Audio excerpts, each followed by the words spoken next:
Welcome, folks. This is Tom O'Brien of TFNN. We go 5 days a week. We go 9 hours a day. We go 24 hours a day on the internet at TFNN.com. Always remember, folks, whatever you think about, you bring about. Whatever you focus on grows. Hope everyone had a great day, safe day.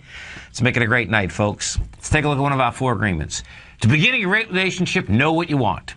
Know what the needs of your body are, what the needs of your mind are, and what fits well with you. There are millions of men and women out there. Some of them will make a good match for you, and others won't.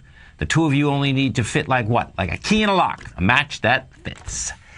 Market-wise, let's take a look at it out here. We had the Dow down 106, NASDAQ down 32, S&P's down 10.5, gold contract down $4.80, trading at $1,658 an ounce.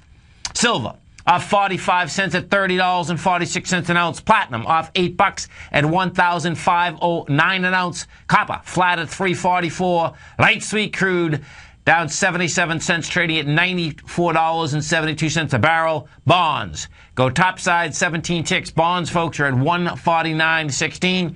I suspect they're going to build a little cause, but they want to get into the 153.11 area. King dollar up 15 ticks at 81.71. Euro off 21.6, trading out at 125.08. Our phone number is 877-927-6648. Give us a call, folks. Want to know what's going on in your world. In the world of the S&Ps, let's take a look at them. What do you have? You're down $10. Guess what? No volume still. Well, you know, downtown, no doubt, 500 million versus 500 million, but in order to get the lower price, folks, the volumes are going to have to expand.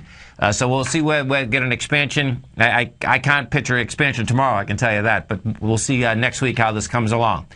So S&P's at 1,400. 1,400, of course, keeps it in the not the lower range, but what you do have here is that the swing point out there was 1398. Here at 1,400. I suspect it's going to try to make its way into this 1389 tomorrow. Dow Industrials. What you have in the Dow is this. Dow Industrials closed down $1.06, and we are at the 13,000 level, right at the 13,000 level. Now, so check this out. So what the Dow did, and it got inside the range. Now, the Dow did get inside a lower range, okay? Bottom line is that the way the Dow is set up is like, okay, it's going to go after the 12,778. Now, what gets interesting about that is this. That's down another $230, right?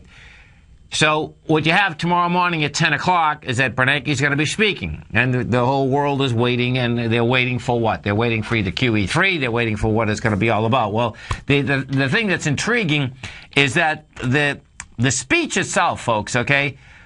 So what you have, let's see, with the speech. Let me get the speech up again because statements, no, calendar. Let me just pull this here. Fed. I should know this because I did this 3 times so far. Let's see. Speech calendar. Okay. So the speech tomorrow morning at 10 o'clock, the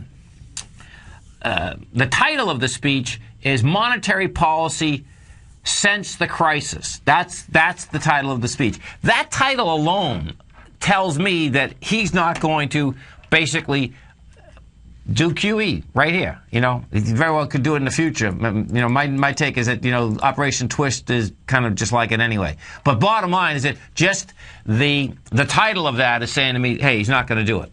Now let's go take a look at the NASDAQ. What the NASDAQ is this. NASDAQ also shot volume. NASDAQ closed at its lows, though. It's, you know, closed down $32.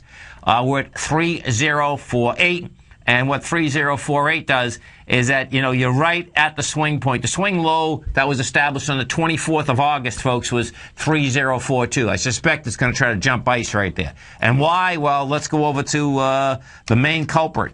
And, you know, on the way up, it's a beautiful thing. On the way down, it's not too great for the NASDAQ composite, nor the NDX 100. And all it is, it's not like Apple got killed. Apple's only down $9, folks, which is nothing, okay? But guess what? You had an expansion of volume. You know, we did 10 million shares. Apple basically is saying, okay, it wants to run down to the 648. Now, the 648 alone, for Apple, composite-wise, because of the weighting structure in the NDX 100, the weighting structure in the composite alone is big problems. You know, if we take a look at the NDX 100, this is what you have. Today, bringing it south, you had, this is a good one too, because Apple wasn't even the biggest, but what you have is you have Sears Holding, Netflix, F5, and Seagate Technology. The bottom line is that inside the NDX 100, it's a weak baby and it's weak extraordinaire. Bonds. We go over to the bond market. We take a look at bonds. What we have with bonds out here is this. Bonds are basically a screaming, folks, that number one, QE's not in the cards right now, and number two, it wants to get up to these highs. What we have is this. So picture this. This is what's amazing, actually. I mean, the market really, $100, that's nothing. The market hasn't got hit at all. What you have is that, bonds, came off this low at the bottom of the consolidation at 145. You're at 149. I suspect, it looks like it's going to build a little cause here. And the cause that it needs, that's interesting, man. It already got inside it. This is pretty intense, actually. So this is what you have. The top of the range in bonds is over 149.08, and we're over it. We're at 149.16. So that's saying, hey, it's going to go for it. I personally would like to see it build a little more cause before it gets up to it. The reason being, it's just like anything else.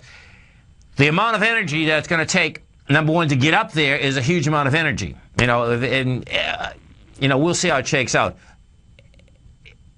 If it's going to bust it, what you're going to see is that it will get up to it.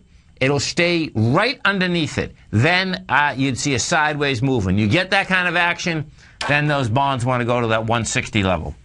Now, King Dollar. Let's take a look at King Dollar. What we had with King Dollar out here is this.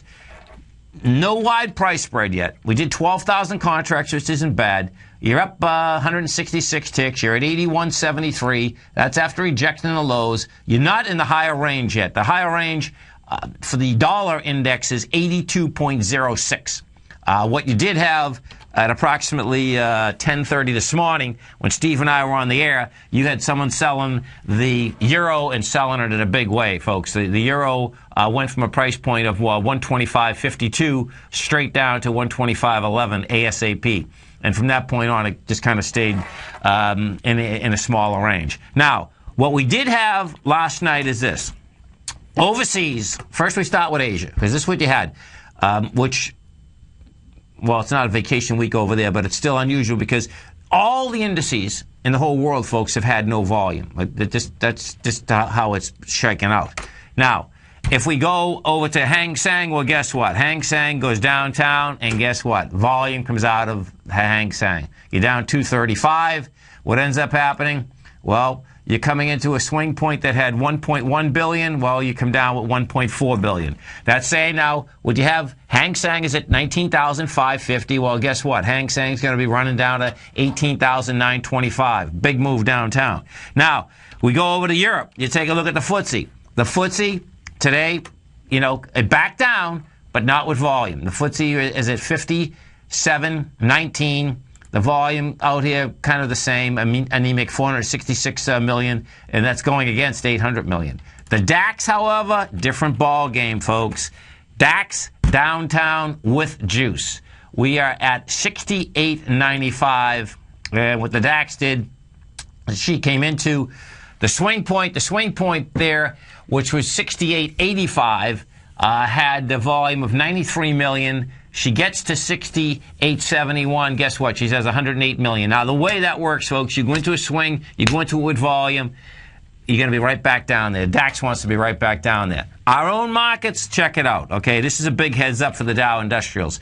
IBM, folks, is an equity that is an awesome company. There's no doubt about it. Now, the deal with IBM, okay, so check this out. First, I'm going to put a longer-term chart on so you can see what we're looking at on IBM. When IBM was going up, folks, okay, it had beautiful characteristics. Going up with cause, price, volume, everything that it had in order to get to higher price. Well, what you had is that if we bring this back, I'm going to bring this back, I'll bring it back for 4 or 5 years so you can see how it shakes out.